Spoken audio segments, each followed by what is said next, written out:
বহুতৰ জীৱনৰ এনেধৰণৰ এটা অধ্যায় থাকে। ক'ৰবাত মৰমবোৰে পূৰ্ণতা পায়, ক'ৰবাত আধাতে শেষ হৈ যায়, কাৰোবাৰ আকৌ আপোনজনে আধাতে এৰি আঁতৰি যায়। এনে বহু ঘাত প্ৰতিঘাত জীৱনত থাকেই। তেনে এক কাহিনী আপোনালোকৰ বাবে শুনাবলৈ লৈছোঁ। গল্পটো পঢ়িলে আপোনাৰো দুধাৰি চকুলো বৈ আহিব।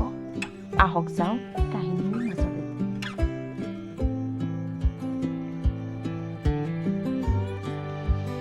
এদিন পুৱা প্ৰায় 10:30 মানত মুনুৱে গ্ৰন্থ সুবাস নামৰ গোটটোত তাইৰ ফেচবুকৰ প্ৰিয় লেখিকা মৌচুমী ঘোঁৰাচোৱাৰ সদায় খণ্ড আকাৰে দি থকা উপন্যাস সাগৰিকা বৰুৱাৰ কোনোবা এটা অধ্যায় পঢ়ি আছিল। ঠিক সেইখিনি সময়তে ফেচবুকত থকা নটিফিকেশ্যনবোৰে বৰকৈ আমনি দি আছিল। তাই পঢ়া এৰি সেইবোৰ চোৱাত লাগিল। তেনেকৈ চাই চাই গৈ থাকোঁতে প্ৰায় 2 মাহ আগৰে ফ্ৰেণ্ড ৰিকুৱেষ্ট এটাত চকু পৰিল। কিছুপৰ প্ৰফাইলটো খুচৰি চাই কিছু চিনাকি লাগি একচেপ্ট কৰিলে। লগে লগে সেই মন নামৰ ল'ৰাজনৰ মেছেজ এটা আহিলেই, ধন্যবাদ তোমাৰ বন্ধুত্বৰ তালিকাখনত মোক অন্তৰ্ভুক্ত কৰাৰ বাবে।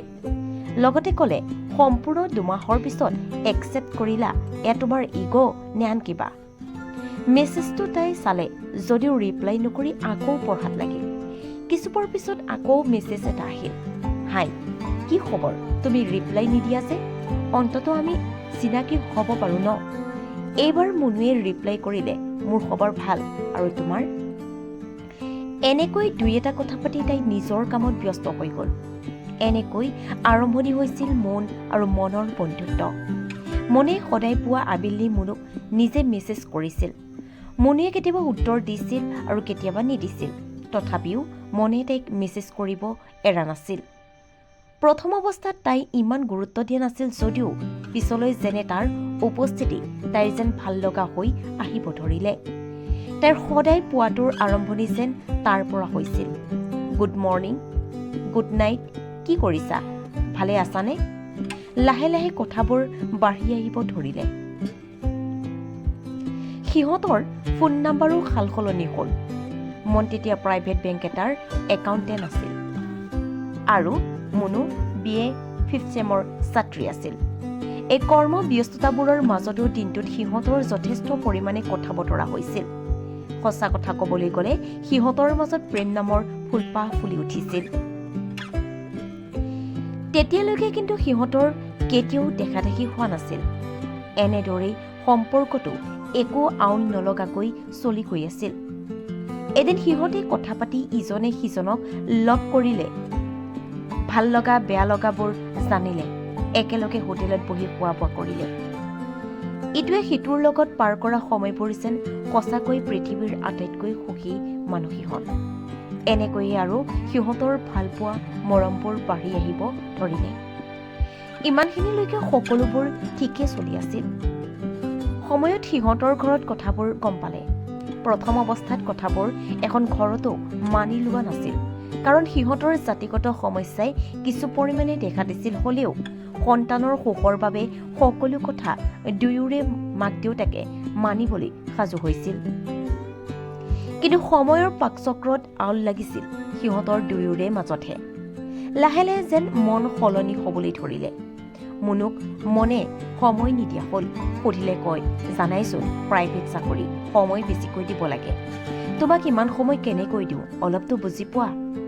আৰু এটা কথা, প্ৰতিটো মুহূৰ্ত মোৰ পিছত যে লাগি থাকা, তোমাৰ আৰু আন কাম নাই নেকি? প্ৰথমতে তাইৰ কথাবোৰ মানি ল'বলৈ অকণমান কষ্ট হৈছিল। হ'লেও লাহে লাহে নিজক বুজাবলৈ শিকিলে। কিন্তু ইমানৰ পিছতো দুখবোৰে যেন তাইৰ লগ এৰা নিদিলে। হঠাৎ এদিন মনে তাইক ক'লে, ক্ষমা কৰিবা, মোক মই আৰু এই সম্পৰ্কটো আগবঢ়াই নিব নোৱাৰিম।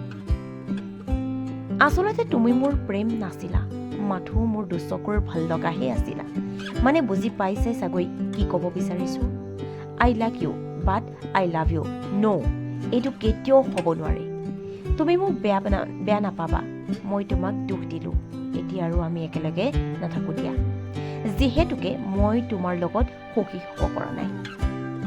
এতিয়া যদি পৰা নাই, ভৱিষ্যতেও নোৱাৰিম। সেইবাবে মই তোমাক আৰু কষ্ট দিব বিচৰা নাই। মুহূৰ্তৰ বাবে যেন মুনুৱে চকুৰে একো দেখা পোৱা নাছিল। কাল অমানিশাহে নামি আহিছিল। জীয়াই থকাৰ সকলো পথ যেন বন্ধ হৈ গৈছিল। মৰি যাব খুজিছিল তাই, কিন্তু তাইৰ মাক তাইৰ সাহস হৈ লগত আছিল আৰু মানুহ চিনিবলৈ শিকাইছিল। এনেকৈ ভাঙি যোৱা তাইজনী আকৌ জি উঠিল। এনেদৰেই কিছুদিন পিছত মনে আকৌ তাইক ফোন মেছেজ কৰি আমনি দিবলৈ আৰম্ভ কৰিলে। মোক ক্ষমা কৰি দিয়া, মই যি কৰিলোঁ সেয়া মোৰ ভুল আছিল। তোমাক আঁতৰাই ৰাখি মই সুখী হ'ব পৰা নাই। উভতি অহা অতীতৰ সময়বোৰ মোক ঘূৰাই দিয়া। কিন্তু মুনুৱে কোনো কাৰণত তাৰ কথাবোৰ শুনিব নুখুজিলে। মাথো এটা কথাই তাক সোঁৱৰাই দিলে যে দ্বিতীয় সুযোগ কেৱল কাহিনীয়েহে দিব পাৰে, জীৱনে নহয়। মই মোৰ বৰ্তমানৰ সময়বোৰৰ সৈতে সুখী আছোঁ।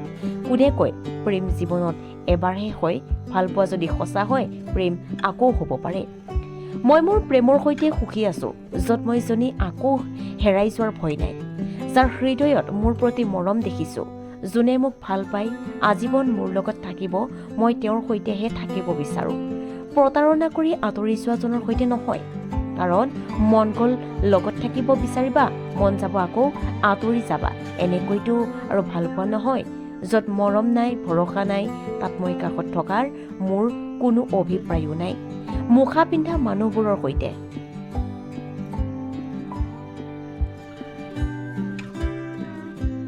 গতিকে কাৰোবাক ভাল পোৱাৰ আগতে এবাৰ নহয় 1000 বাৰ ভাবক আপুনি তেওঁৰ সৈতে সুখীনে? যদি নহয়, মিছা সপোন দেখুৱাই আনক কষ্ট দিয়াৰ অধিকাৰ আপোনাৰ নাই।